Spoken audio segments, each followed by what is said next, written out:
반갑습니다. 문화 콘텐츠 산업의 대표 분야 세 번째, 지역문화, 테마공간, 에듀테인먼트에 대한 공부를 이어가겠습니다. 그동안의 강의 내용이 잘 생각나지 않는 학생들은 지난 영상을 다시 확인해 주시기 바랍니다. 이번에는 테마 공간에 대한 내용입니다. 테마 공간이라는 용어는 다소 낯설지요. 일반적으로 테마파크라는 용어가 더 많이 쓰이는데 저는 왜 테마 공간이라고 표현하는지 그 이유를 차근차근 살펴보겠습니다. 먼저 테마의 의미를 알아볼게요. 테마 공간 혹은 테마파크의 개념은 다음과 같이 설명됩니다. 색다른 시간의 폐쇄 공간에서 일정한 주제를 가지고 주제에 걸맞는 시설과 분위기를 이용하여 비일상적 체험을 제공하는 시설. 여기에서 다른 내용이야 여타 놀이시설과 다르지 않아요. 하지만 일정한 주제, 주제에 걸맞는 등의 표현에 사용된 주제가 도드라집니다. 이 주제가 바로 테마지요. 그러니까 여기에서 테마는 공간이 전달하는 핵심 메시지와 그에 맞는 방향을 설정하는 활동을 의미합니다. 문제는 주제는 일반적으로 추상적 개념이라는 점입니다. 평화, 공존, 모험 등의 방식으로 말이죠. 그런데 이렇게 막연하면 관객들이 공감하기 어렵습니다. 그래서 추상적인 테마를 구체화하는 작업이 꼭 이루어져야 해요. 이를 테마화라고 합니다. 이 작업은 두 가지 측면에서 이루어지는데, 첫째, 서사적 부분에서는 스토리를 만들어내는 것이고, 둘째, 물리적인 부분에서는 공간, 영역, 조형물, 기계장치 등을 구성하고 설치하고 운영하는 작업을 의미합니다. 문예창작의 창작 과정에 비유하자면 줄거리를 짜는 작업과 캐릭터 설정, 묘사, 비유, 상징, 복선 등을 구성하는 작업에 해당하겠습니다. 테마 공간에서 테마화를 진행할 수 있는 표현 영역은 연출시설, 어트랙션, 상업시설, 환경 및 조경, 서비스시설, 음악 등이 해당합니다. 디즈니랜드가 테마를 효과적으로 표현한 사례인데요. 이는 이후 테마 공간 스토리텔링에 관한 부분에서 더 자세하게 살펴보겠습니다. 다음으로 테마 공간의 개념과 특징의 변천 과정을 알아보겠습니다. 테마 공간의 역사라고도 할 수 있겠는데요. 차근차근 살펴봅시다. 처음 비슷한 개념이 제시된 것은 17세기부터였습니다. 이때는 유원지라는 명칭으로 불렸는데요. 여기에는 넓은 공원에서 전시를 진행하고 연극이나 음악 공연이 이루어졌습니다. 또 당시에 인기 높았던 킬러 콘텐츠가 뱃놀이였어요. 보트를 타고 유유히 전시와 공연을 감상했던 겁니다. 이런 모습은 당시 유럽을 배경으로 한 영화나 드라마 등에서 확인할 수 있죠. 그러니 유원지에는 문화예술의 발표와 감상이 이루어지는 공간이라는 의미가 부여됩니다. 그러다가 19세기가 되면 여기에 엔터테인먼트의 개념이 추가돼서 놀이공원이라는 개념이 만들어지는데요. 공원 안에 여러 가지 놀이기구가 설치됩니다. 이런 장치를 어트랙션이라고 했고요. 그런데 이 어트랙션의 대표적인 사례는 세 가지였습니다. 첫 번째는 대관람차. 사실 별 재미는 없어요. 그런데 이 관람차가 삥 둘러서 공중으로 높이 올라갔다가 천천히 내려오면서 경관을 보는 겁니다. 런던에 있는 대관람차 런던 아이가 아주 유명하고요. 일본 도쿄 오다이바의 대관람차도 인기가 높습니다. 이것들은 도심을 구경하면서도 그 안에서 굉장히 사적인 공간을 만들어낸다는 것이 장점입니다. 그래서 연인들의 프로포즈 장소로 인기가 높다고 하죠. 두 번째는 회전목마, 어트랙션계의 스테디셀러지요. 이 회전목마가 유원지에 설치됐던 시기가 19세기 무렵인데 이를 전후로 놀이공원의 개념이 형성되었습니다. 그리고 세 번째, 놀이기구의 꽃, 제트코스터가 이때 등장합니다. 제트코스터의 등장이 왜 중요하냐면 대관람차나 회전목마도 과학기술이 필요하지만 제트코스터는 굉장히 빠른 속도로 움직이는 놀이기구이기 때문이죠. 속도를 안전하게 통제하기 위해서는 과학기술의 성과가 누적되고 그를 활용하는 수준이 되어야 합니다. 이를 기반으로 놀이공원에 다양한 어트랙션이 설치되고 운영되기 시작했습니다. 20세기에 이르면 지금까지의 경향에 판타지적 측면이 반영되어 특정 주제로 구체화되기 시작합니다. 바로 테마파크의 등장이죠. 이는 20세기에 급격하게 성장한 영화, 애니메이션, 캐릭터 산업의 성과를 받아 안은 결과입니다. 앞서 제시한 디즈니랜드가 대표적인 사례예요. 이는 디즈니 애니메이션과 캐릭터를 활용해서 환상의 공간을 구축하고 그 세계관에 맞춰 운영하고 있습니다. 유니버설 스튜디오는 영화에 기반을 두고 같은 작업을 진행하고 있고요. 테마공원, 테마파크를 보면 약간 유치하지만 공간 구성을 몇 개의 구역으로 나누고 거기에 각자 명칭을 부여합니다. 모험의 나라, 꿈의 나라, 이런 식으로요. 이러한 테마화, 즉 주제를 드러내는 테마파크의 창작 방법입니다.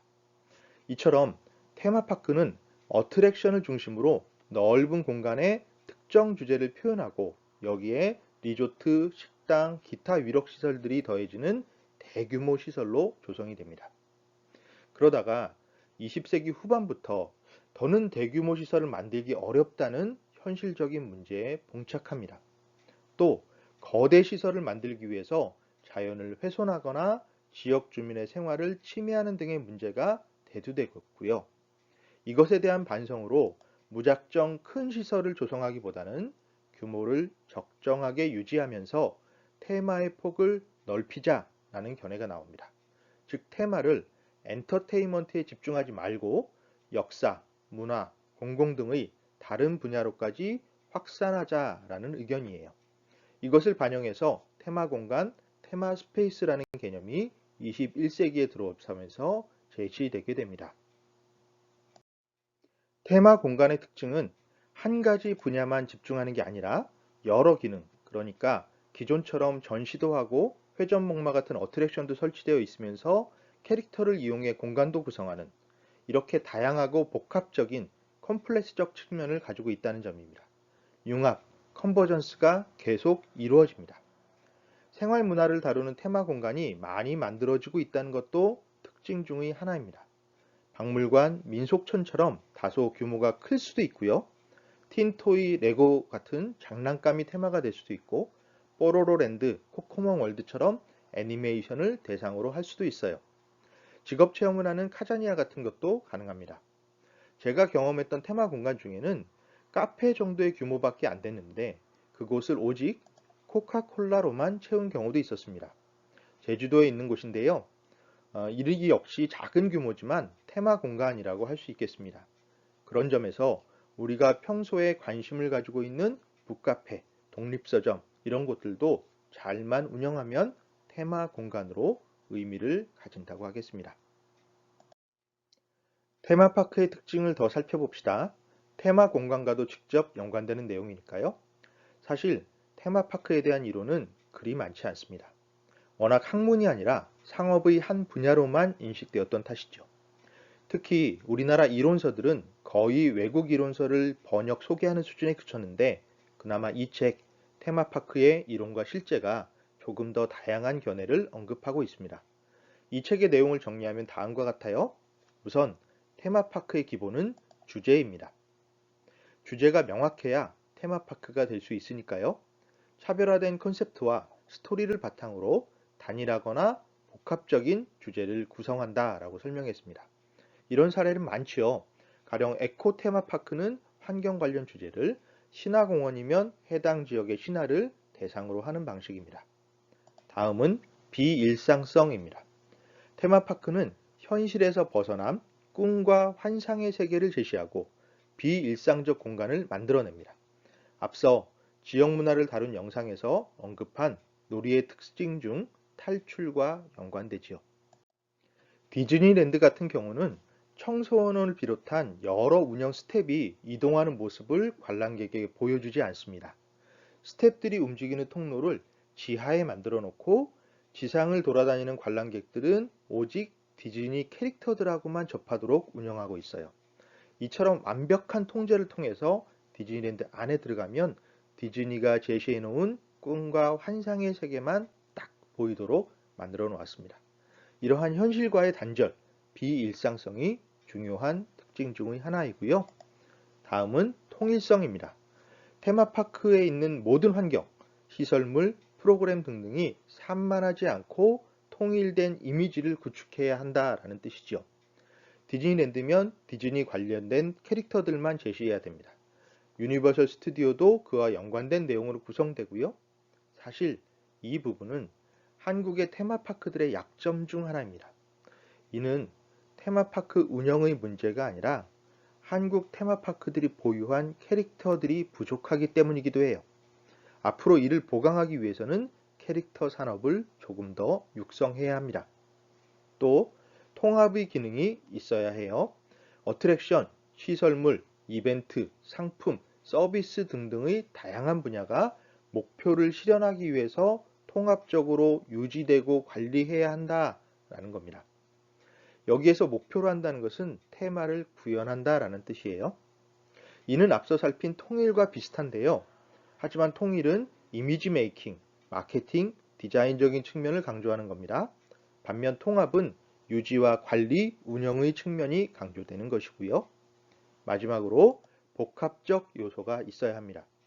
유희 공간의 기능과 함께 오락, 여가, 문화, 정보, 교육 등의 요소가 복합적으로 구성되어 다양한 소비자의 욕구를 충족시켜야 한다라는 뜻이죠.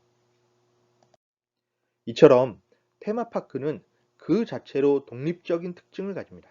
하지만 조금 더 활성화하기 위해서는 다음과 같은 두 가지 방법을 활용할 수 있겠습니다. 먼저 클러스터 효과입니다. 테마파크가 단독으로 힘을 발휘할 수도 있지만 주변 시설까지 연계해서 통합적으로 운영하면 효과가 더 커진다라는 뜻이에요. 가령 테마파크와 리조트를 연결하거나 주변의 자연 경관과 시설물을 연계하거나 문화예술 관련 시설들을 특정 권역으로 묶어서 육성하는 방법 등이 가능하겠습니다. 특히 중소형 테마파크는 대규모 테마파크보다 자본력과 운영 능력이 부족할 수밖에 없고 접근성도 떨어질 수밖에 없지요. 이런 경우 단독으로 운영하기보다는 인근의 몇 가지 작은 테마파크들이 네트워크를 구성해서 경쟁력을 강화하자라는 의견입니다. 자, 마지막 내용입니다. 테마 공간에 스토리텔링을 어떤 식으로 적용해야 하는가에 대한 논의인데요. 앞서 테마파크에 대한 이론이 얼마 없다고 설명했는데 테마파크 스토리텔링에 대한 논의는 더 부족합니다. 특히 우리나라에는 이런 논의가 거의 없어서 기다리다 못해 그냥 제가 썼습니다. 그래서 제 논문이 이 분야의 거의 유일한 사례인데요. 여기에서 저는 테마파크의 스토리텔링을 크게 세 가지로 나눴습니다. 첫째, 장면 만들기, 이것을 다시 구획 나누기, 구획 구성, 인트로와 엔딩 이렇게 나눴고요. 둘째, 긴장과 이완, 셋째, 동선과 표현 이런 식으로 설명했습니다. 먼저 장면 만들기를 보겠습니다. 테마파크는 한 덩어리로 만드는 것이 아니라 넓은 부지를 일정한 분량으로 잘라서 구획을 만듭니다. 그리고 아까 설명한 것처럼 어느 지역은 환상의 나라, 어느 지역은 사파리, 어느 지역은 남극 이런 식으로 테마를 정하고 구성하고 이름 붙입니다. 각 구획은 이 그림처럼 구성됩니다. 어떤 구획으로 입장하고 체험하고 퇴장하는 것. 이게 별거 아닌 것처럼 보이지만 입장, 체험, 퇴장이라는 동선이 만들어진다라는 뜻입니다. 이는 우리가 흔히 사용하는 발단, 전개, 위기, 절정, 결말 이렇게 이어지는 선형 스토리텔링의 축소판이에요. 이것이 다음에 살펴볼 동선과 표현으로 이어지기도 합니다. 아무튼 입장, 체험, 퇴장 중에서도 가장 중요한 것은 인트로, 그 다음이 엔딩입니다. 이런 각 구획의 스토리텔링은 테마파크 전체에도 그대로 적용됩니다. 테마파크 전체를 보면 입구의 기능이 가장 중요하지요. 입구에선 아까 이야기한 것처럼 일상을 지우고 생활의 요소가 더 들어오지 못하게 만들어야 합니다. 그리고 여기에서부터는 꿈과 환상의 테마파크가 시작됩니다. 라는 인상을 주도록 만들어야 해요. 출구는 환상의 세계에서 빠져나가면서 현실로 복귀를 준비하는 곳입니다. 그런데 여기에는 한 가지 기능이 더 있어요. 상업적인 측면입니다. 테마 공간에 대한 기억을 오랫동안 유지할 수 있는 여러 상품을 판매하는 장소가 마련되거든요. 그러니 출구의 스토리텔링은 이윤 추구의 측면을 고려해야만 합니다. 이를 결코 간과할 수 없지요. 테마파크 전체가 이런 식으로 구성되기도 하지만 각 구역에 있어서도 인트로가 만들어지고 체험하고 엔딩이 만들어집니다. 다시 인트로가 만들어지고 체험하고 엔딩이 만들어지고요. 또 인트로가 만들어지고 체험하고 엔딩이 만들어져요. 이런 식의 구조가 반복 활용되면서 장면을 형성합니다. 이때의 장면은 영화에서의 시퀀스에 해당해요. 이처럼 스토리텔링은 기본 법칙을 익혀두면 한 분야에만 활용하는 것이 아니라 다른 분야에도 적용할 수 있다는 사실을 꼭 기억해 주시기 바랍니다. 영화와 관련된 내용이 또 나오는데요. 각각의 구획은 긴장과 이완의 구조로 구성됩니다. 무슨 뜻이냐면 테마파크에서 긴장을 만드는 건 주로 어트랙션, 놀이기구를 이용하거나 전시물을 보거나 할 때 만들어집니다. 그 다음에는 그것을 이완시키는 단계가 필요합니다. 다시 다른 구역으로 들어가서 긴장을 만들고 이완했다가 긴장하고 이완하고 이런 식으로 반복적으로 이루어지는 겁니다. 영화에서 변증법적 몽타주를 설명하면서 같이 묶어서 설명했죠. 이 긴장과 이완이 왜 중요하냐면 사람의 감각기관은 사람을 보호하는 것을 최우선으로 하기 때문에 특정 감정 상태가 너무 오래 지속되면 그것을 왜곡시켜 버립니다. 그래서 공포 영화를 볼 때도 무서운 장면이 나오면 깜짝깜짝 놀라는데 이것이 지나치게 반복되어 쉬는 구간 없이 계속 놀라기만 하면 나중에는 무감각해져 버려요. 마찬가지로 테마 공간에서도 어트랙션이나 전시를 통한 긴장이 너무 지나치게 반복되면 사람들은 더 이상 긴장을 느끼지 못합니다. 적절한 순간에 이완을 시켜주는 역할이 필요하죠. 그래서 박물관의 사례로 살펴보면 너무 큰 박물관에서는 사람들이 생각보다 좋은 기억을 가지는 경우가 없습니다. 가령 대영제국 박물관이나 루브르 미술관 이런 곳을 가면 좋은 작품이 너무 많고 끊임없이 계속되니까 그것을 받아들이기가 어렵게 되죠. 감동이 끝까지 유지되지 못하는 겁니다. 그래서 그럴 경우에는 전체를 한꺼번에 다 볼 생각을 하지 말고 특정 구역만 집중하고 그 중에서도 핵심적인 작품을 보고 나머지는 가볍게 넘기면 좋습니다. 즉, 자체적으로 긴장하고 이완하는 구조를 만드는 방법이죠. 자, 이런 맥락에서 자연사 박물관에 가보면 사람들의 시선을 집중시킨 오브제, 사물을 한꺼번에 몰아두는 게 아니라 띄엄띄엄띄엄 구성합니다. 가령 들어가자마자 보통 공룡의 모형이나 뼈가 전시되어 있죠. 거대한 오브제를 통해서 먼저 사람들의 시선을 압도하는 겁니다. 인트로가 중요하니까요. 그 공룡 옆에는 다른 화려한 볼거리가 있으면 좋은 스토리텔링이라고 할 수 없습니다. 다른 관람물들을 보면서 공룡의 여운이 식을 때쯤 맘모스가 딱 나온다거나 이런 식으로 구성을 해야 긴장과 이완의 구조를 만들게 되는 겁니다. 일반적인 테마파크의 경우 어트랙션의 긴장감이 너무 높으니까 그 이후 다른 어트랙션으로 들어가기 전에 꼭 이완의 공간을 넣어줘야 합니다. 중간중간 걷는 과정, 줄을 서서 기다리는 과정, 이런 과정들을 일부러 만들어 놓는 겁니다. 흐름을 원활하게 해서 빨리빨리 처리하는 것이 능사가 아니라 일부러 흐름을 완만하게 조정을 하는 것이죠. 그래야 어트랙션에 대한 기대감이 높아질 수 있습니다. 공포 영화를 이야기하면서 뭐라고 했습니까? 잔인한 장면, 무서운 장면이 나오고 나면 그 다음에는 성적인, 에로틱한 장면이 등장한다라고 그랬죠. 테마파크도 같습니다. 인간의 기본적인 욕망을 활용해야 돼요. 다만 테마파크에서는 성적인 요소를 쓸 수가 없으니까 보통은 식욕을 자극합니다. 그래서 놀이기구를 타고 나면 그 다음에 뭐가 있나요?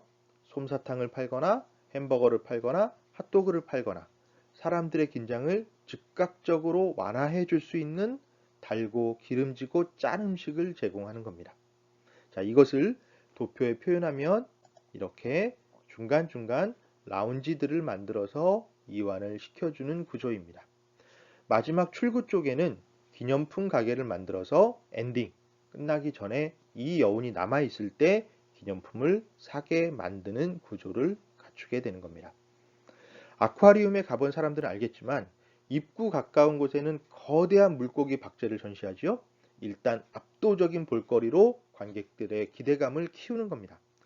클라이맥스 부분에서는 돌고래 쇼 등이 배치되어 이런 쇼를 통해서 긴장이 쭉 올라가게 만들어서 절정을 만들고 이 여운이 끝나기 전에 나가는 길목에다 기념품 샵을 지나치게 만듭니다. 여기를 통과해야 출구로 나갈 수 있게 배치된 경우가 많은데요. 여운이 남은 상태에서 기념품 샵에 들어가기 때문에 여기에서는 자기도 모르는 사이에 무언가를 구매하게 됩니다. 사실 사람들은 어디로 나가든 상관없어요. 그런데 그렇게 되면 관리가 너무 어렵습니다.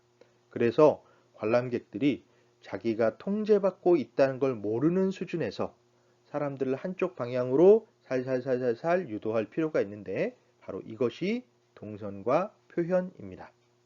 동선을 다시 도표에 표현해 보죠. 이런 식으로 입구에 들렸다가 라운지에 들렸다가 사람들이 따라서 움직이게 됩니다. 사실 이대로 따라갈 필요는 없거든요. 그런데 이대로 따라가도록 잘 드러나지 않게 유도하는 것, 즉 동선, 움직이는 선을 구성해 주는 것이 스토리텔러의 중요한 역할입니다. 자, 이렇게 해서 테마 공간에 대해 공부했습니다. 다시 당부합니다. 공부는 배우는 학, 스스로 익히는 습이 함께 이루어져야 합니다. 영상을 반복해서 시청하시고 궁금한 점은 댓글로 남겨주시기 바랍니다. 부디 우리가 함께하는 이 강의가 여러분의 인식을 넓고 깊게 만들어주는 기회가 되기를 희망합니다. 그럼 다음 영상에서 만납시다. 감사합니다.